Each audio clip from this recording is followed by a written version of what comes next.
আমি বারবার ওকে বুঝাইতাম, তবুও সে আমাকে না জানায় অনেক ছেলের সাথে কথা বলতো। যেখানে তার পিকচারে কোনো ছেলে কমেন্ট করলে সহ্য করতে পারতাম না, পাগলের মতো আচরণ করতাম, সেখানে যখন জানতাম ও আমাকে না জানায় অনেক ছেলের সাথে কথা বলে, এমনকি আমি থাকার পরেও 4-5টা ছেলের সাথে রিলেশন করে, নিজেকে সামলাতে অনেক কষ্ট হতো।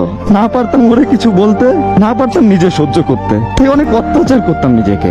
আমি এসব কিছু জেনেও সবসময় ওকে বুঝাইতাম, বলতাম দেখো তোমাকে আমি অনেক ভালোবাসি, এইসব কইরো না। তবুও সে এইগুলাই করতো। আর আমি অনেক কষ্ট পাওয়ার পরে ভাবতাম তাকে ছাড়া আমি বাঁচবো কিভাবে, তাকে তো আমি অনেক ভালোবাসি। আমাকে অনেক অপমান করতো, অনেক বাজে কথা বলতো, তবুও সবকিছু না নীরবে সহ্য করে নিতাম, শুধু একটু ভালোবাসা পাওয়ার অপেক্ষায়। 2021 সালে যে কতবার ওর ব্লগ খাইছি হিসাব নাই। ওর সাথে কথা না বলে নিজেকে পাগল পাগল মনে হতো জীবনের কিছুই নাই।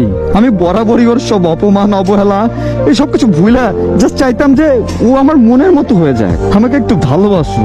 কিন্তু ওর এই বাজে অভ্যাস না কখনোই পরিবর্তন হয় নাই, আর না কখনো আমি করতে পেরেছি। বরং ভালোবাসাটা আজও ঠিক আগের মতোই আছে। সোচ লাগে যে আমি তার মতো কখনো হইতে পারি নাই, বা সে যেমনটা আমাকে দূরে রেখে বিন্দাস লাইফ কাটাচ্ছিল আমি সেটা পারি নাই। তবুও সমাপ্তিতে তাকে আমি আমার করে পাই নাই।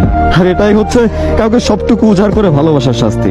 মানুষ হয়তো সঠিক জিনিসটা বুঝতে একটু বেশি সময় নিয়ে ফেলে, তার কারণে যখন সে তার ভুল বুঝতে পারে বা সঠিক জিনিসটা বুঝতে পারে, তখন তার কাছে না আর এই ফিরে পাওয়ার সুযোগটা থাকে না। কতই না মেয়ের জীবনে গল্প বললাম, কত অভিযোগ, এমন একটা মানুষ পেলাম না। কিন্তু দেখেন, যে পায় সে কদর করতে জানে না। কদর করতে না জানলে সে জিনিস কি বেশি দিন টিকে? লোহাতে একদিনে হয়তো জং না ধরতে পারে, কিন্তু মাসের পর মাস, বছরের পর বছর যদি ফেলে রাখেন তাহলে তো ধরবেই।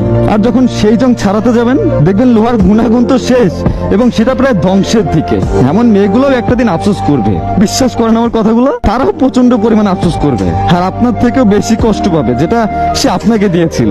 সময় কাউকে না ছাড় দেয় না, নিজের কর্মের ফল নিজেরই ভোগ করতে হবে।